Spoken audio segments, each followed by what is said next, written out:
So maraming nagko-comment doon sa video na nilabas ko about liver flukes, but there are a lot of parasites that are just free living in the soil. Okay, naalala ko nung bata ako kasi mahilig din akong maglaro ba. And I would come back home and I remember taking some ipil-ipil. And I didn't know why they would give that ipil-ipil to me.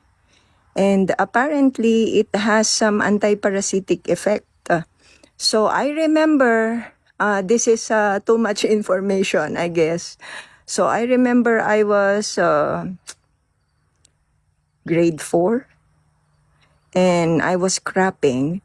And lumabas isang worm sa aking butthole.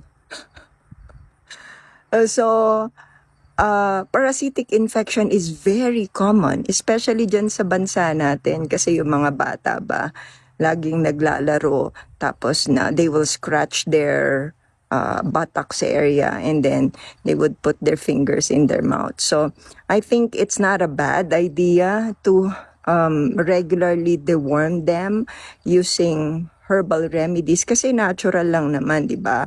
Garlic. Sino ba naman ang na-harm ng garlic? No one was harmed by garlic.